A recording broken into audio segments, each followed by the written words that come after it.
ये तो मेरा सौभाग्य है कि सर्वप्रथम आपके दर्शन मुझे हुए हैं। माता, रघुवीर को जब पता चलेगा कि आप सकुशल लंकापुरी में हैं, तो निश्चय कीजिए उन्हें यहां आने में तनिक भी देर नहीं लगेगी। मुझे तो अब तक विश्वास नहीं होता कि मेरे स्वामी का संदेशा लेकर कोई सचमुच मेरे पास आया है। मुझे भय लग रहा है कि कहीं मेरी नींद खुल जाए और मुझे पता चलेगा कि मैं एक स्वप्न देख रही थी। हे कपिश्रेष्ठ, क्या तुम सच कह रहे हो? क्या मेरे स्वामी भी मुझे उतना ही याद करते हैं जितना कि मैं उन्हें करती हूँ? मुझे क्षमा करना माता, प्रभु राम का प्रेम आपसे कहीं अधिक है, पर उसे कोई देख नहीं सकता। श्री हनुमान अब लक्ष्य सिद्धि की ओर।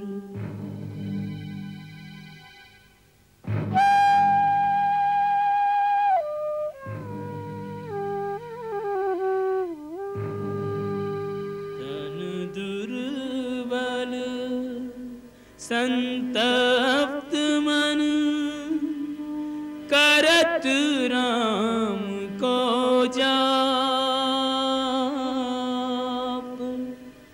धर्मशील गुण खान सिय अपनो परिचय आप।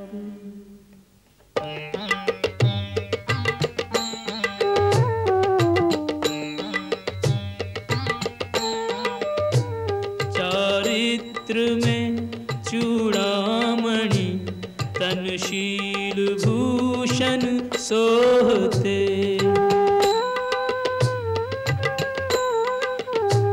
नैना अथक अविराम अपलक राम को मग जोहते। मृत प्राय किंतु न प्राण निकसे राम प्रभु के मोहते। हनुमत चति सीता सती जिन्हीं विदग्ध विछोहते। त्रिजटा, मेरी मशाल भी जला दो। सबकी मशालें जल गई? हाँ, जल गई।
हे सर्वांग सुंदरी, हमें देखकर तुम भयभीत क्यों होती हो?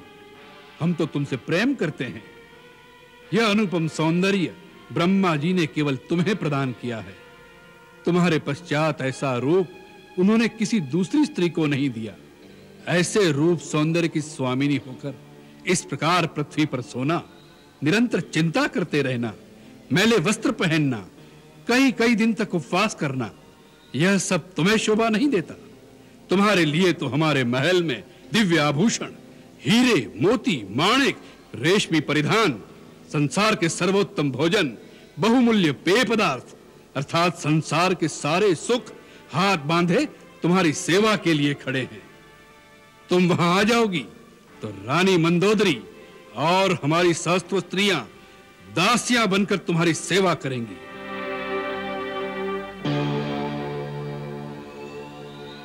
तीनों लोकों में ऐसा सुख किसी स्त्री के भाग्य में नहीं होगा। सचमुच श्री राघव की धर्म पत्नी होने का परम सुख जो मेरे भाग्य में लिखा है, वो तीनों लोकों में किसी स्त्री के भाग्य में नहीं लिखा होगा। राघव की धर्मपत्नी बनने का सुख उस वनवासी भिक्षुक के पास अब क्या रखा है? अब उसके सपने देखना छोड़ दे मूर्ख स्त्री। पहले तो उसे यह भी पता नहीं चलेगा कि तुम कहां हो, और यह पता लग भी गया तो लंका में कोई मानव प्रवेश नहीं कर सकता। और अब तो यह भी भरोसा नहीं कि वह जीवित भी होगा या पत्थरों से सर पटक पटक कर मर गया होगा। उसे भूल जाओ। एक बार मेरी ओर देखो त्रिभुवन सुंदरी, केवल एक बार। किसी भी स्त्री का छल बल से हरण करना, उसे बलपूर्वक अपनी पत्नी बना लेना, यह राक्षसों का स्वधर्म है। फिर भी हम तब तक तुम्हें स्पर्श नहीं करेंगे जब तक तुम स्वयं हमारे प्रेम को स्वीकार करके हमारी भुजाओं में नहीं आ जाओगी। रावण, जुगनू की चमक से सरोवर में कमलनी नहीं खिलती। याद रखो, जिस प्रकार सूर्य से उसकी प्रभा अलग नहीं हो सकती, उसी प्रकार मैं भी श्री राम जी से अभिन्न हूं। जिस प्रकार एक पापी पुरुष सिद्धि के लिए पूजा का अधिकारी नहीं होता, उसी प्रकार तुम भी मेरी याचना के योग्य भी नहीं हो। मैं एक पतिव्रता हूं। मैंने एक बड़े कुल में जन्म लिया है। मेरा एक पवित्र कुल में संबंध हुआ है। मुझसे कोई लोक निंदित कार्य संभव नहीं हो सकता। तुम अपना मन मुझसे हटा लो, नहीं तो इसी पाप की आग में तुम अपने स्वर्ण लंका समेत भस्म हो जाओगे। तुम्हें श्री राम की शक्ति का आभास भी नहीं है। उनके धनुष की टंकार मात्र से लंका द्वीप समुद्र की गल में डूब जाएगा। एक तुम्हारे पाप के कारण सारे संसार में राक्षस कुल का विनाश हो जाएगा। बस, बहुत हो चुका उन दर दर भटकते हुए वनवासियों की शक्तियों का वर्णन। सीते, हम प्रेमवश तुमसे मीठी बात करते हैं, इसी कारण हमें बहुत नरम समझकर तुमने हमारी शक्तियों को नहीं पहचाना। भ्रकुटी मात्र हिला दें तो सूर्य चंद्र डर के मारे अपने अपने स्थान पर कांपते हुए ठहर जाएं। हमारी गर्जना सुनकर हिमालय डगमगाने लगता है। समुद्र, आकाश, पाताल में रहने वाले समस्त देव, दानव, यक्ष, गांधर्व, किन्नर, नाग, असुर, यहां तक कि नवग्रह भी हमारे आदेश की प्रतीक्षा में हाथ जोड़े खड़े रहते हैं। यदि ऐसी ही अपनी वीरता का गर्व था, तो उस दिन छल से मेरे पति और मेरे देवर को आश्रम से दूर भेजने का कुचक्र न रचाते और उनके चले जाने के पश्चात मेरा हरण न करते। यदि वो उस समय वहीं होते, तो उसी समय इस दुष्कर्म का फल तुम्हें मिल जाता और इस पृथ्वी पर से तुम जैसे पापी का बोझ कम हो जाता। तुम जानते थे कि युद्ध में उनसे पार पाना असंभव था। जैसे एक कुत्ता दो शेरों के सामने आने से डरता है, उसी प्रकार तुम भी उनके होते हुए हमारे कुटिया में पैर न रख सके। सीते, तुमने जो अपमान भरे वचन कहे हैं, उसका एक ही दंड है। अपनी इस चंद्रहास खड़क से तुम्हारा शीश काट लो। मृत्यु से तुम्हें एक ही बात बचा सकती है, अपनी इच्छा से हमारी शरण में आ जाओ। और तुम्हें भी एक ही बात बचा सकती है पापी, अब भी श्री राम प्रभु की शरण में चला जा। वो बड़े शरणागत वत्सल है, शरण में आने वाले के सारे दोष क्षमा कर देते हैं। मुझे भक्ति और आदर के साथ मेरे प्रभु के पास पहुंचा दो, नहीं तो इस लंका की ईंट से ईंट बच जाएगी। तुम्हारे राक्षस कुल का समूल विनाश हो जाएगा। इस नगरी में केवल डाकनी और दूत रहेंगे। सीता, अपनी मृत्यु का आवाहन न कर। यदि मुझे मृत्यु आ जाए तो मेरे सारे दुख छूट जाए। हे चंद्रहास खड़क, यदि तुम भगवान शिव का वरदान हो तो तुम्हें उन्हीं भगवान की सौगंध है कि इस पापे से मेरी रक्षा करो, मेरा शीश काट कर मेरा पतिव्रत धर्म बचाओ, जिससे भगवान शंकर को भी पता चले कि ऐसे किसी कुपात्र श्वान की भांति कामी और पापी पुरुष को शक्तियां देने का परिणाम क्या होता है। अच्छी बात है, तुम लो। नाथ, आप जैसे महान योद्धा, तीनों लोकों के स्वामी और ऐसे शक्तिमान राजा का एक निस्सहाय और अबला स्त्री पर अस्त्र उठाना शोभा नहीं देता। आप तो समस्त वेदों के ज्ञाता और परम ज्ञानी हैं। आप जानते हैं कि नीति भी स्त्री हत्या को अधर्म मानती है। यदि इसने किसी आवेश में आकर आपसे कुछ अपशब्द कहे हैं तो आप उसे क्षमा कर दीजिए, क्योंकि इसी में आपका गौरव है। और फिर इस समय वो आपकी अतिथि हैं। उस रीति से भी आपको उसे इतना कठोर दंड नहीं देना चाहिए। अच्छी बात है, हम तुम्हें 2 मास की अवधि देते हैं। याद रखो, यह 2 मास के अंदर तुमने मुझे अपना पति स्वीकार नहीं किया तो हमारे राक्षस तुम्हारे शरीर के टुकड़े टुकड़े कर डालेंगे। तुम सब मिलकर ऐसा उपाय करो, सीता शीघ्र ही हमारे वश में आ जाए।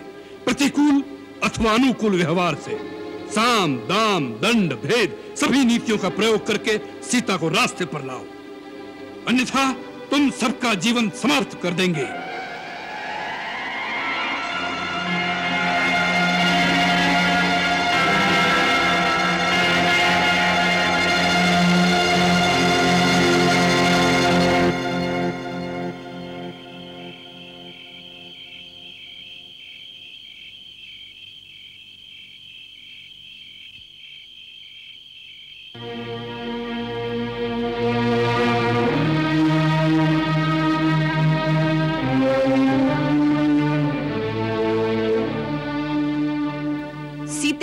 तुम पुलत्स्य वंशज रावण की भार्या बनना भी कोई बड़ी बात नहीं समझती। पुलत्स्य जी 6 प्रजापतियों में चौथे हैं, ब्रह्मा जी के मानस पुत्र हैं। पुलत्स्य के मानस पुत्र महर्षि विश्रवा वो भी प्रजापतियों के समान हैं। महाराज रावण उन्हीं के पुत्र हैं। तुम्हें राक्षस राज रावण की भार्या बन जाना चाहिए। जिन्होंने अपने पराक्रम से नाग गंधर्व दानवों को संग्राम में बार बार नीचा दिखाया, उनके अनुनय पर तुम उनकी भार्या बनना नहीं चाहती। विशालाक्षी, जिनका भय मानकर सूर्य तपना छोड़ देता है, वायु बंद हो जाती है, वृक्ष फूल बरसाने लगते हैं, पर्वतों से जल चूने लगता है, मेघ जिनकी इच्छा पर ही जल बरसाते हैं, उन राज राजेश्वर की भार्या बनने का विचार क्यों नहीं करती? मेरी बात मान लो, नहीं तो तुम जीवित नहीं रह सकोगी। तुम सब मिलकर लोक विरुद्ध बातें कर रहे हो, ये मेरे हृदय में तनिक नहीं ठहरता। तुम सब मिलकर मुझे खा जाओ, फिर भी मैं तुम्हारी बातों में नहीं आऊंगी। जो मेरे पति है वो दीन है अथवा राज्यहीन है, वो मेरे लिए पूजनीय है। मेरा अनुराग सदा उन्हीं के साथ रहेगा। ये राक्षस राज रावण को पति रूप में पाने योग्य है ही नहीं। सीता, तुम महामूर्ख हो। हमने दयावश तुम्हारी अनुचित बातें सह ली। समुद्र के इस पार कोई नहीं आ सकता। तुम रावण के घर में कैद हो। हम तुम्हारी चौकसी कर रही हैं। तुम्हारा भला इसी में है, हमारी बात मान लो। बेमतलब वाद विवाद से क्या लाभ? इसे काट कूट कर आपस में बराबर बांट लो। मुझे छेदो, मुझे काटो, मुझे आग में जला दो। रावण तो क्या, मैं उसकी छाया को भी छू नहीं सकती। सीते, हम सब राक्षसनियां मिलकर तुझे खा जाएंगी। मुझे मारना ही है तो इतनी कृपा करो कि मुझे जल्द से जल्द मार डालो। अब ये दुख मुझे सहन नहीं होता। मैं आप लोगों के पांव पड़ती हूँ। हमारे पांव क्यों पड़ती है दुर्भागिनी? महाराज रावण के पांव पकड़ तो तेरा उद्धार हो जाएगा। हटो, तुम लोग इस प्रकार इस बेचारी को क्यों सता रही हो? हम लंकेश्वर की दासियां हैं, उनकी आज्ञा का पालन कर रही हैं। हमें डर किसका? उस महाकाल का जो इस समय अपना भयानक मुंह खोले लंका और वंश के समस्त राक्षसों को अपना आहार बनाने के लिए आगे बढ़ता चला आ रहा है। कल रात स्वप्न में मैंने प्रत्यक्ष देखा कि लंका के विनाश का समय अब निकट आ गया है, और ये भी देखा कि स्वर्ण नगरी का विध्वंस कैसे होगा। वही बचेगा जो सीता की शरण में होगा। श्री राम के बाण केवल उन्हें ही जीवित छोड़ेंगे जिन्हें सीता अपने चरणों की छाया में ले लेंगी। मेरा स्वप्न घोर समय का स्वप्न है, अवश्य सच होगा। ऐसा क्या सपना देखा तुमने त्रिजटा? आज मैंने स्वप्न में देखा श्री रामचंद्र आकाश में चलने वाली हाथीदान की पालकी में, जिसमें 1000 घोड़े जुते हुए हैं, श्वेत वस्त्र धारण करके लक्ष्मण सहित आए हैं। फिर मैंने देखा श्री राम लक्ष्मण और सीता जी के सहित सूर्य के समान दैदीप्यमान पुष्पक विमान पर चढ़कर उत्तर दिशा की ओर चले गए हैं। रावण मूंड मुंडाए, तेल में भीगे हुए, लाल कपड़े पहनकर, तेल पीते हुए गधे पर सवार होकर दक्षिण दिशा की ओर जा रहे हैं। फिर मैंने देखा अपना सर नीचा किए गधे से गिर पड़े। इसी समय लाल कपड़े पहने हुए एक काली स्त्री कीश में लथपथ उनका गला बांधकर दक्षिण दिशा की ओर खींचे लिए जा रही है। यही दशा महाबली कुंभकर्ण और रावण के सब पुत्रों की देखी। केवल विभीषण को ही सफेद छत्र में देखा। इस रमणीय लंका नगरी के बाहरी और भीतरी दरवाजे टूट गए हैं। हाथी, रथ, घोड़े आदि समुद्र में डूब गए हैं। राख से लथपथ लंका में रमणीय राक्षसनियां पागलों की भांति विलाप कर रही हैं।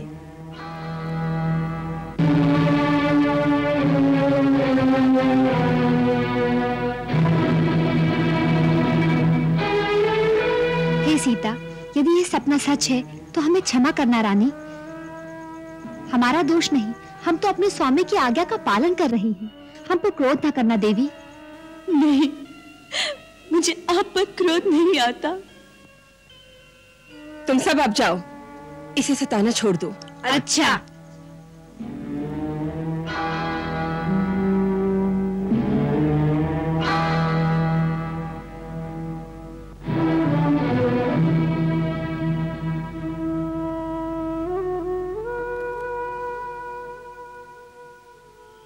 इन पर क्रोध मत करना बेटी।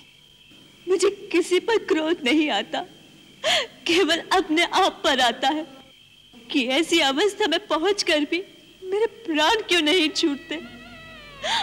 अवश्य मुझ में कोई खोट होगा जो पति से विहीन होकर भी मैं जीवित हूं। हे मृत्यु की देवी, हम सब तेरे बालक हैं। हम सबको एक न एक दिन तू अपनी गोद में बिठाती है। हे माता, मुझ पर उपकार कर, मुझे आज ही अपनी गोद में ले ले। मेरा जीना असहाय हो गया है, मुझे संताप से मुक्ति दिला दे। विपत्ति के समय मृत्यु को नहीं बुलाना चाहिए, ये भीरू लोगों का काम है। मृत्यु तो माँ होती है, उसकी गोद में अवश्य शांति मिलेगी। मृत्यु से शांति नहीं मिलती पुत्री, मन की तड़प तो साथ ही जाएगी, फिर शांति कहाँ? अगर सच्ची शांति चाहती हो तो भगवान शंकर की शरण में जाओ, उनसे प्रार्थना करो। वो दुख नहीं मिटाएंगे, दुख के कारण को ही मिटा देंगे, जिससे दुख ही उत्पन्न न हो। भोलेनाथ से प्रार्थना करो, स्वयं तुम्हारे राम यहाँ आ जाएंगे। कैसे आएंगे वो माता? कौन उन्हें बताएगा कि मैं कहाँ हूँ? मुझे निश्चय है कि यदि उन्हें पता चल गया होता कि मैं यहाँ हूँ, तो अब तक तो लंका की ईंट से ईंट बजा देते। उनके पराक्रम के सामने तीनों लोकों में कोई नहीं ठहरता। लेकिन उन्हें कौन बताएगा?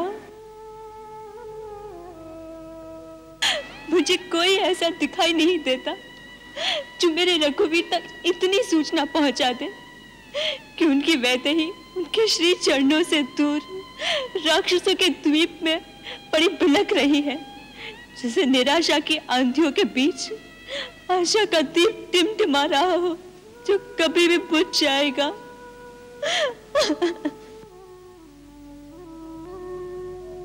इसे बुझने मत दे बेटी। विपत्ति के समय ही भगवान पर विश्वास की परीक्षा होती है। भोलेनाथ का कोई भरोसा नहीं, किसी भी क्षण अचानक जीवन की धारा निराशा से आशा की ओर मुड़ सकती है। कौन जाने उन्हें पता लग गया हो और श्री राम का संदेशा लेकर कोई आ ही रहा हो तुम्हारे पास। माता, ऐसे सुखद सपने से आंसू तो नहीं थमते। आंसू बहने दे, परंतु ये भी विश्वास रख कि सपने सच होते देर नहीं लगती। अब थोड़ा आराम कर। आज डरकर राक्षसनियां दूर चली गई हैं। थोड़ा चैन से सो ले, मैं प्रातःकाल अवश्य आऊंगी।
राम कहानी सुनो रे, राम कहानी, राम कहानी सुनो रे, राम कहानी। कहत सुनत आवे, कहत सुनत आवे अखियों में पानी। राम कहानी सुनो रे, राम कहानी, राम कहानी सुनो श्री राम कहानी। श्री राम जय राम जय जय राम, श्री राम जय राम जय जय राम।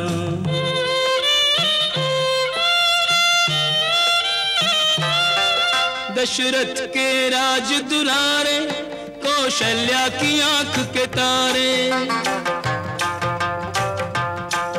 दशरथ के राज दुलारे, कौशल्या की आंख के तारे। वे सूर्य वंश के सूरज, वे रघुकुल के उजियारे। राजीव नयन बोले, राजीव नयन बोले मधु भरी वाणी।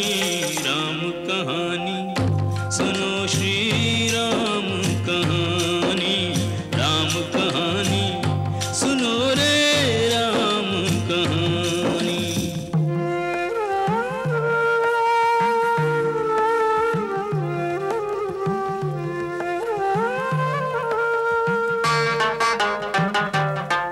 शिव धनुष भंग प्रभु करके,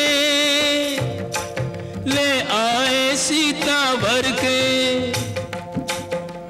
धनुष भंग प्रभु करके ले आए सीता वर के। घर त्याग भय वनवासी पित की आज्ञा सिर धर के। लखन सियाले संग,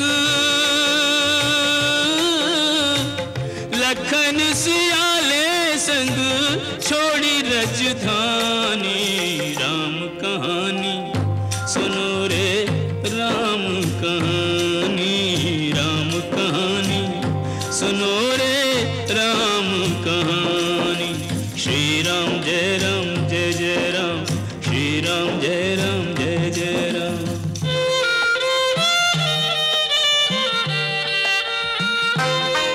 खल भेष भिक्षु का धर के, भिक्षा का आग्रह करके। खल भेष भिक्षु का धर के, भिक्षा का आग्रह करके। उस जनक सुता सीता को छलबल से ले गया हर के। बड़ा दुख पावे, बड़ा दुख पावे राजा राम जी की रानी। राम कहानी सुनो रे राम कहानी, राम कहानी सुनो रे राम कहानी।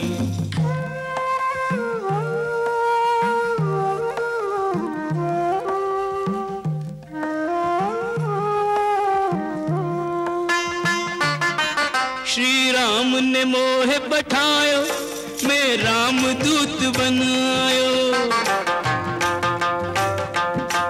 श्री राम ने मोह पठायो, मैं राम दूत बनायो। सीता माँ की सेवा में रघुवर को संदेशा लायो, और संग लायो, और संग लायो प्रभु मुद्रिका निशानी।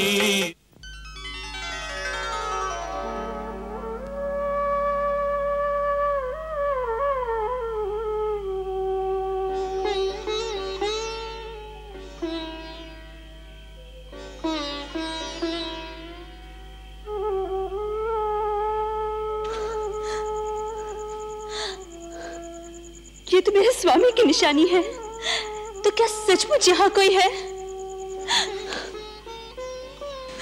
भाई, जो मेरे प्रभु की कथा मुझे सुना रहे थे, वो मेरे सामने प्रकट क्यों नहीं होते? अब दिखाई देने वाले या ना दिखाई देने वाली योनि के प्राणी हैं।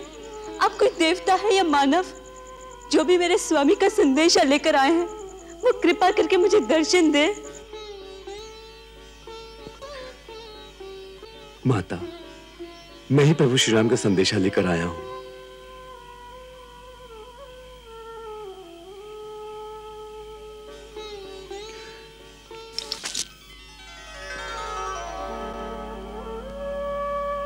माता, मेरा प्रणाम स्वीकार करें। मैं पवन पुत्र हनुमान श्री राम प्रभु का एक सेवक हूं। मैं समझी थी मेरे स्वामी का कोई दूत आया है, परंतु तुम मायावी लोग झूठे झूठे रूप बनाकर मुझे धोखा दे रहे हो। मुझ पर दया करो, मुझे अकेले छोड़ दो, मुझे और मत सताओ।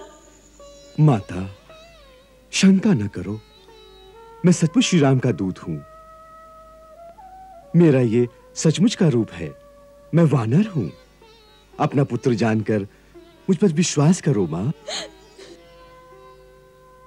ये मुद्रिका जो प्रभु ने निशानी के लिए भेजी है, इसे देखो। ये माया की बनी हुई नहीं है, ये वही है जो गंगा किनारे केवट को देने के लिए आपने श्री राम प्रभु को अपने हाथों से दी थी।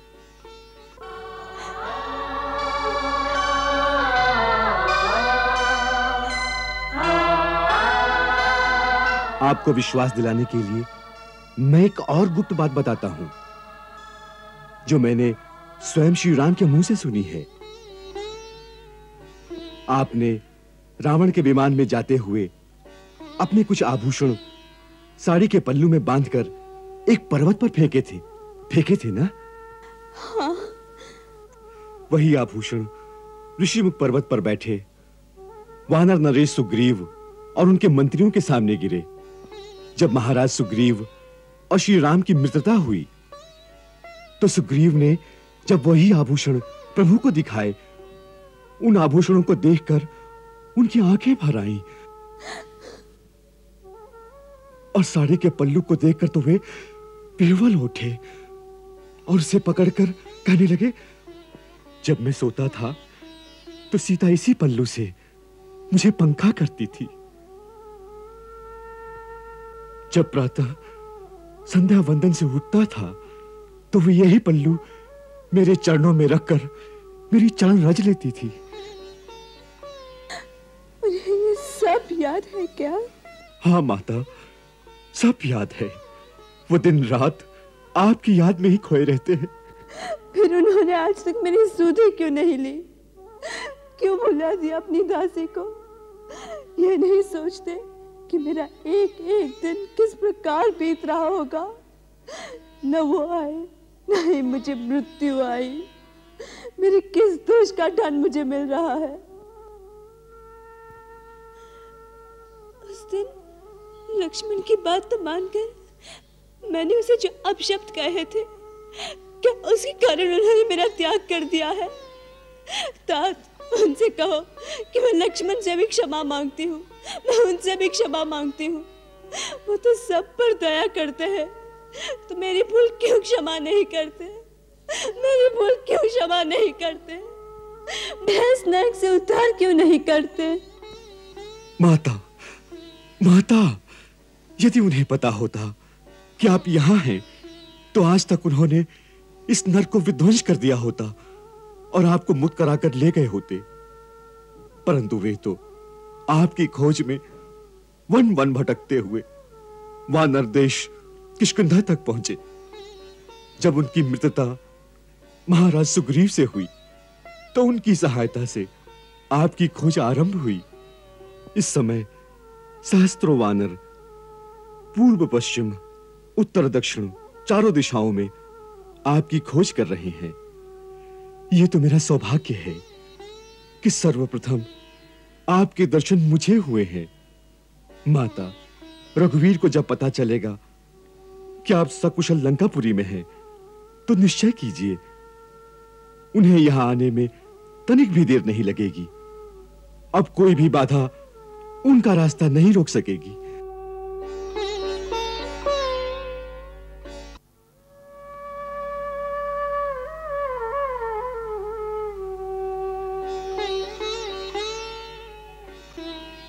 मुझे तो अब तक विश्वास नहीं होता कि मेरे स्वामी का संदेशा लेकर कोई सचमुच मेरे पास आया है।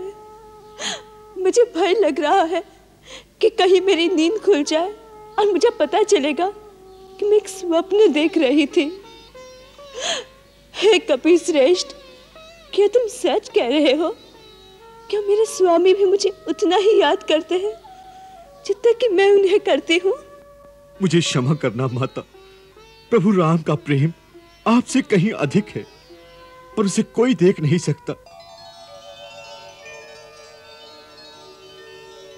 आप तो किसी राक्षसी से अपने मन की बात कह सकती हैं, परंतु प्रभु की विवशता देखो, वो तो किसी से अपने हृदय की बात कह भी नहीं सकते। सारे झंझावात को अपने हृदय के अंदर दबाकर सूखी आंखों से केवल चारों ओर देखते रहते हैं। किसी से कुछ कहते नहीं, रातों को सोते नहीं। उनकी व्यथा कौन जान सकता है? आते समय मुझसे केवल इतना कहा कि हनुमान, सीता से कहना तुम्हारे जाने के बाद मेरी देह प्राण विहीन हो गई है। बस फिर ऐसा लगा कि उन्होंने मूक भाषा में आपके लिए बहुत कुछ कहा जो शायद आप ही सुन सकती हैं। हाँ, मैं सुन सकती हूँ। मैं सुन रही हूँ हनुमान। उन्होंने मुख भाषा में जो कुछ मुझे कहा मैं सब सुन रही हूँ। उनसे कहना कि सीता आप ही की है और आप ही के भरोसे अब तक जीवित है, परंतु अब जीना असहाय हो गया है।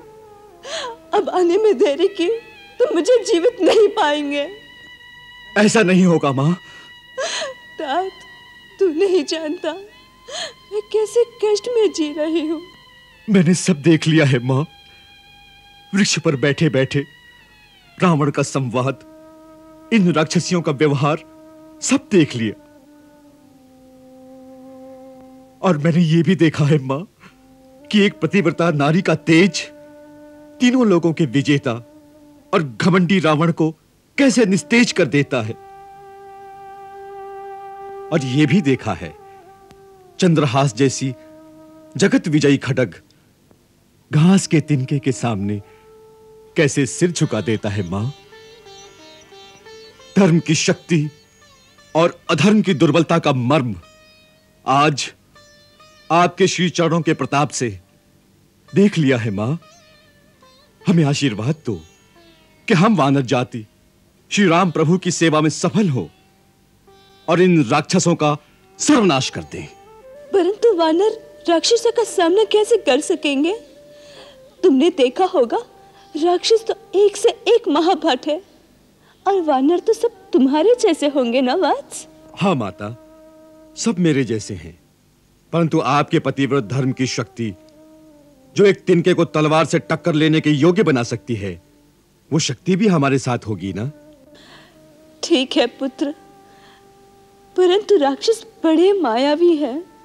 मां, आपके आशीर्वाद से और श्री राम प्रभु की कृपा से हम भी उनसे कम नहीं हैं। आपको आश्वासन देने के लिए मैं आपको अपना एक मायावी रूप दिखाता हूं। जय श्री राम।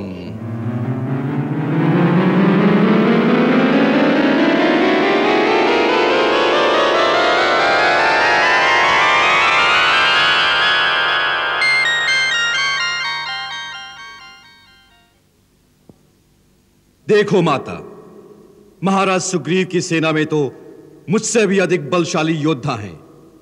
आप विश्वास कीजिए, हम उनसे कम नहीं। मुझे तुम पर भरोसा हो गया है वत्स, अब तुम अपने वास्तविक रूप में आ जाओ। जय श्री राम।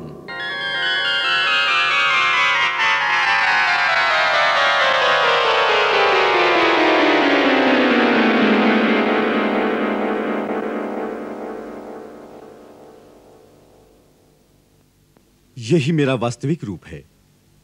वो लघु रूप तो मैंने वाटिका में प्रवेश के लिए धरा था। आप शंका न करें मां, यदि आप आज्ञा दें तो मैं इसी समय आपको अपनी पीठ पर बिठाकर लंका से ले चलूंगा। आप मेरे साथ चलिए, मैं सीधा आपको प्रभु श्री राम के पास अभी ले चलूंगा। यहां का कोई भी राक्षस मेरे वेग का सामना नहीं कर सकेगा। हम निर्विघ्न यहां से निकल जाएंगे। आप मेरा विश्वास कीजिए मां। मुझे तुम पर पूर्ण विश्वास हो गया है, पर मैं तुम्हारे साथ नहीं जा सकती। क्यों? आप डरती हैं कि यदि लंका के राक्षसों ने हम पर आक्रमण किया तो मैं आपके होते हुए कैसे लड़ सकूंगा? नहीं, मुझे ऐसी कोई आशंका नहीं, पर ये मेरे पतिव्रत धर्म के विरुद्ध है कि अपनी इच्छा से परपुरुष का स्पर्श करूं। रावण जब मुझे उठा लाया वो मेरी विवशता थी पुत्र, परंतु स्वेच्छा से ऐसे करना मर्यादा के विरुद्ध है। दूसरा, मैं चाहती हूं कि रावण को मारकर मुझे मुक्ति दिलाने का यश श्री रघुवीर को मिले, जिससे उनका गौरव तीनों लोकों में बढ़ेगा। तुम केवल उनसे इतनी ही प्रार्थना करना कि अब आने में विलंब न करें। बस मेरी इतनी ही विनती है।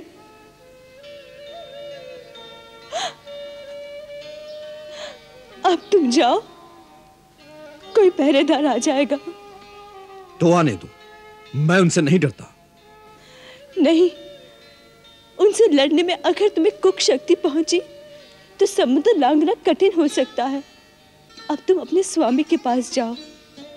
माता, मैं उनका गुप्त दूत हूं। मेरा यह भी कर्तव्य है कि जाने से पहले शत्रु के बलाबल की थाह ले लूं, अनुमान कर लूं कि उनकी शक्ति कितनी है, उनकी दुर्बलता कहां है, उनकी दुर्ग रचना कैसी है, उनके अस्त्र शस्त्र कहां हैं। यह ज्ञान युद्ध के समय बहुत काम आएगा।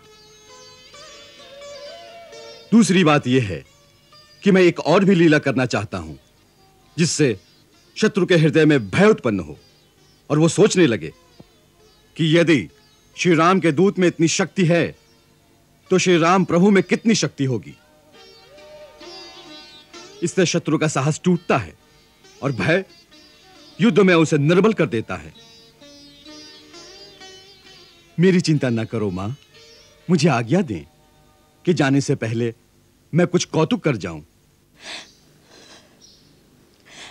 अच्छा वत्स, श्री रघुवीर का नाम स्मरण करके अपना कर्तव्य पूरा करो। मां, मुझे भूख भी लगी है।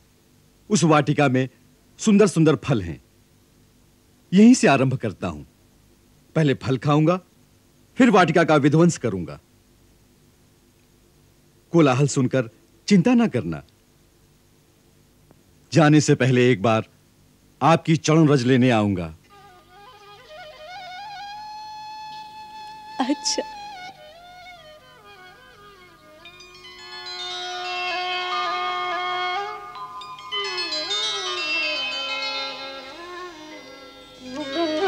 मैंने देखा उनके साथ जो स्त्री थी वो अति सुंदर थी।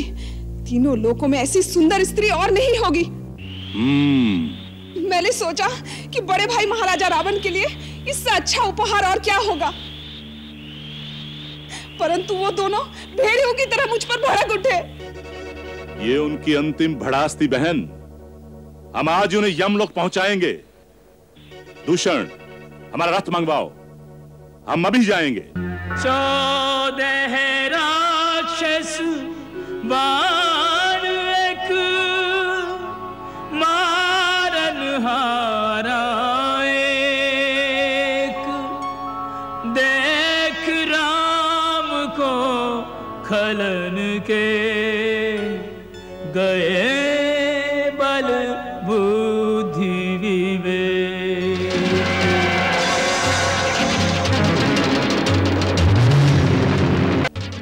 क्या कहा? एक ही बाण से हमारे 14 योद्धाओं को मार डाला? हाँ भाई, उसने एक ही बाण ऐसा चलाया कि एक ही क्षण में 14 के 14 मस्तक धड़ से अलग हो गए। लगता है उसने भी थोड़ी बहुत मायावी विद्या सीख ली है। हमें स्वयं चलना पड़ेगा। दूषण, अपने चुने हुए सैनिकों को तैयार करो, हम स्वयं चलेंगे। अब ये बाण तुम्हारा और तुम्हारी सेना का संहार करके ही तुणीर में वापस जाएगा। हम डरकर शत्रु को एक बार भाग जाने का अवसर अवश्य देते हैं, क्योंकि रण में पीठ दिखाकर भागते हुए शत्रु पर हम प्रहार नहीं करते। जब प्राण बचाना चाहो तो अभी समय है।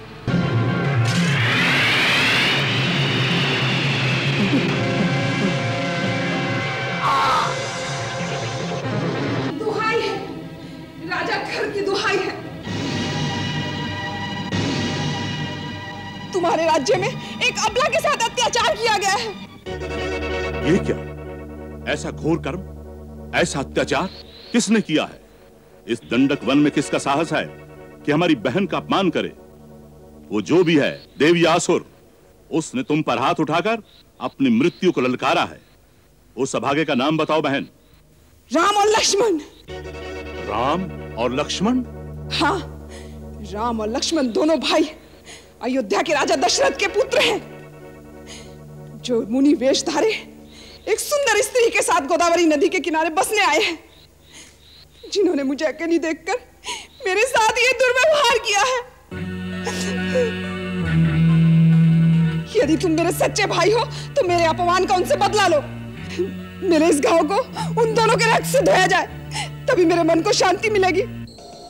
2 मानव कुमारों का यह साहस धरती पर रेंगने वाले मनुष्य होकर एक राक्षस कन्या पर हाथ उठाने की धृष्टता।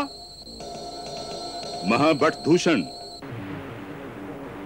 दंडकारण्य का गुप्त समाचार रखने वाले और वीर अकंपन, वो कौन है जिन्हें महाबली वीर घर का डर नहीं? राजन, हो न हो ये वही अयोध्या के 2 राजकुमार होंगे जो देश निकाला पाकर वनों में दर-दर भटकते फिर रहे हैं। दंडकारण्य के भीतरी भागों से यदा-कदा समाचार आते रहे हैं कि 2 क्षत्रिय कुमार तपोवन के ऋषियों की रक्षा कर रहे हैं। जो राक्षस उधर आता है वो उसे मार डालते हैं। सुना है उनके कारण राक्षसों ने तपोवन में ऋषियों का शिकार करना छोड़ दिया है। हमें पहले सूचना क्यों नहीं दी गई? ये सब कुछ हमारे राक्षस राज्य की सीमा के बाहर हो रहा था, इसलिए हमने आर्य ऋषियों की सीमा में जाना उचित नहीं समझा। सुना है बड़े अद्भुत वीर हैं दोनों। कुछ वर्ष पहले विराट राक्षस का जो वध हुआ था वो उन्होंने ही किया था। महाबली विराट को मार डाला? बड़े आश्चर्य की बात है। इसीलिए उनकी उद्दंडता बढ़ गई और वो जनास्थान की सीमा पर आकर बस गए। अर्थात हमें चुनौती दे रहे हैं, इसीलिए उन्होंने हमारी बहन का अपमान किया है। उन्हें हमारा भी भय नहीं? नहीं भैया, मैंने कितना कहा कि मैं राजा खर की बहन हूँ, लेकिन उन्होंने मेरी एक नहीं सुनी और आप तो परिहास किया भैया। परंतु तुम वहाँ करने क्या गई थी? मैंने देखा उनके साथ जो स्त्री थी वो अति सुंदर थी। तीनों लोकों में ऐसी सुंदर स्त्री और नहीं होगी। मैंने सोचा कि बड़े भाई महाराजा रावण के लिए इससे अच्छा उपहार और क्या होगा, परंतु वो दोनों भेड़ियों की तरह मुझ पर भड़क उठे। ये उनकी अंतिम भड़ास थी बहन। हम आज उन्हें यमलोक पहुंचाएंगे। दूषण, हमारा रथ मंगवाओ, हम अभी जाएंगे। महाराज, केवल 2 मनुष्यों को मारने के लिए आप स्वयं जाएंगे? तो ऐसा लगेगा जैसे कोई हाथी एक चूंटी मारने जा रहा है। मैं आज ही अपने 14 राक्षसों को भेजकर उन्हें मारकर आपके दरबार में उपस्थित करता हूं। अच्छी बात है कालभट्ट। अपने उन 14 सैनिकों से कहो कि वो पंचवटी की उस कुटिया का तिनका बिखेर दें। उन दोनों को जीवित या मृत किसी भी अवस्था में लाकर शूर्पणखा बहन के चरणों में डाल दें और उनकी सुंदर स्त्री को हमारे सामने उपस्थित करें। शूर्पणखा, तुम जाकर इन सब को पता बताओ। जाओ जाओ।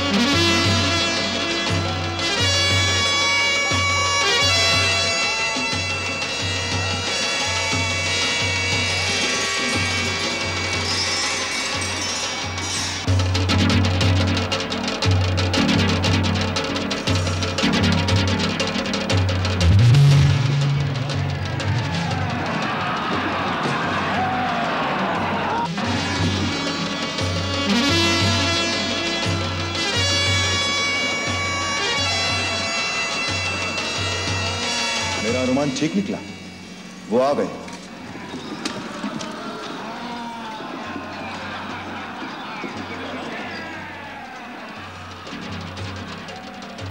जनस्थान के राजा श्रीमान खर ने तुम्हें दंड देने के लिए हमें भेजा है और ये आज्ञा दी है कि जो सुंदर स्त्री तुम्हारे साथ आई है उसे उनकी सेवा में उपस्थित किया जाए। जी। तुम यदि उनकी शरण में चले जाओ तो हो सकता है तुम्हें दया करके छोड़ दे। अति उत्तम।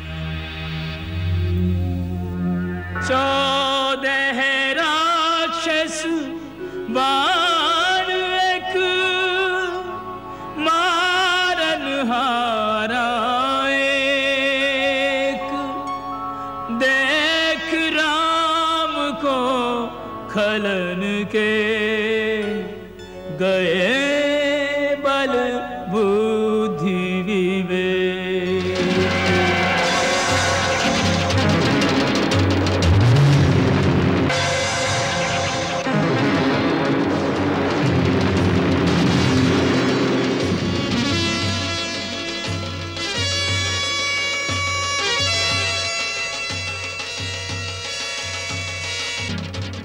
क्या कहा? एक ही बाण से हमारे 14 योद्धाओं को मार डाला? हाँ भाई, उसने एक ही बाण ऐसा चलाया कि एक ही क्षण में 14 के 14 मस्तक धड़ से अलग हो गए। लगता है उसने भी थोड़ी बहुत मायावी विद्या सीख ली है। हमें स्वयं चलना पड़ेगा। दूषण, अपने चुने हुए सैनिकों को तैयार करो, हम स्वयं चलेंगे।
लगता है खरदूषण अब स्वयं सेना लेकर आए हैं।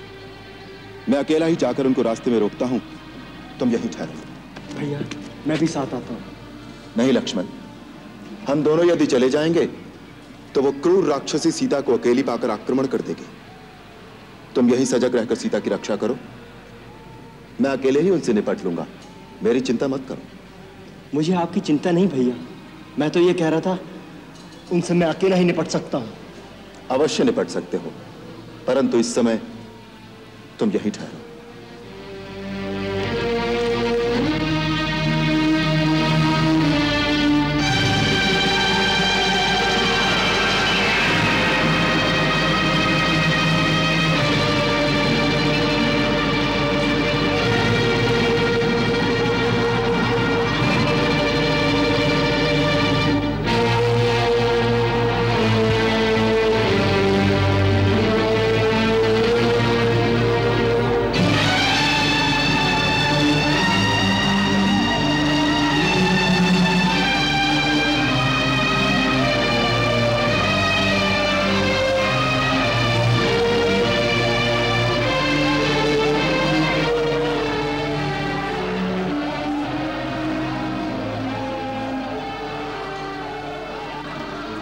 दंड मानव, तुम एक तुच्छ मनुष्य होकर हमारे राज्य की सीमा पर उत्पात मचा रहे हो।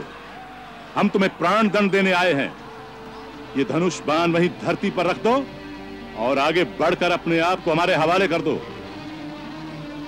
अभिमानी राक्षस, ये धनुष बाण हमने ऋषियों की आज्ञा से उठाया है, जिन्हें तुम्हारे राक्षस अकारण ही मार डालते हैं। अब ये बाण तुम्हारा और तुम्हारी सेना का संहार करके ही तुणीर में वापस जाएगा। हम डरकर शत्रु को एक बार भाग जाने का अवसर अवश्य देते हैं, क्योंकि रण में पीठ दिखाकर भागते हुए शत्रु पर हम प्रहार नहीं करते।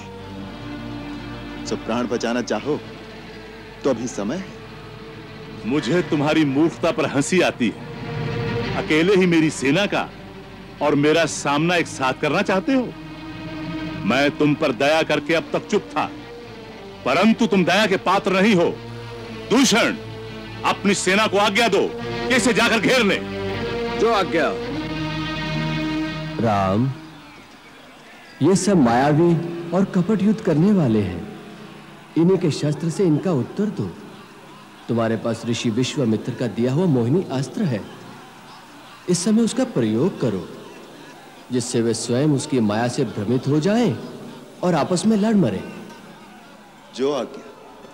राम के मानस आए अगस्त ने मोहनी अस्त्र को ध्यान करायो।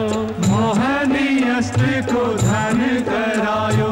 खरदूषण की सेना पे तब राम ने मोहनी अस्त्र चलायो। राम ने मोहनी अस्त्र चलायो। राम ही राम भय चहुओ, राम ही राम भय चहुओ।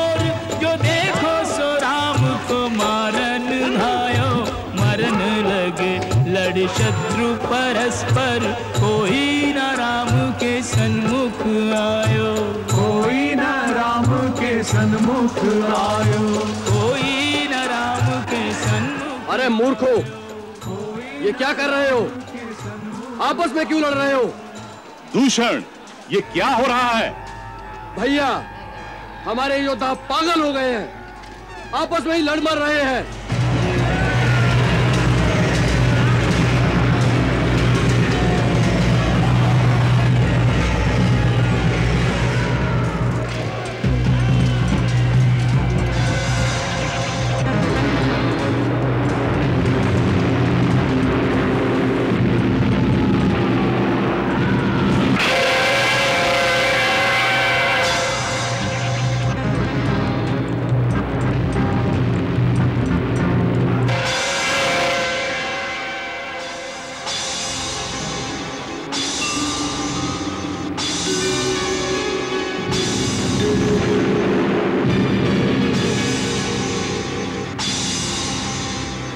राम भी कोई मायावी है।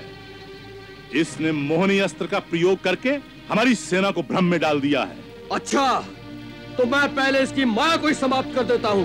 ये ले।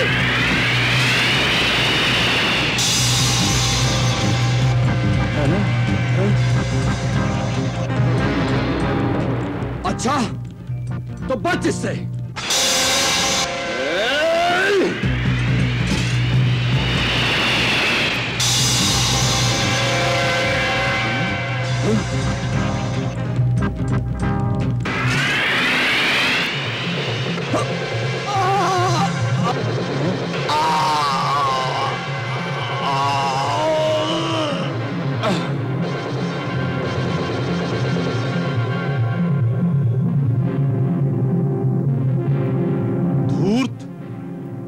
दूषण को मारकर तूने अपनी मृत्यु को पुकारा है। कहीं से थोड़ी सी हमारी विद्या सीख आया है? तू अपने आप को बड़ा मायावी समझता है। ठहर जा, मैं तुझे दिखाता हूं अपनी माया का प्रभाव।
तुम धन्य हो राम।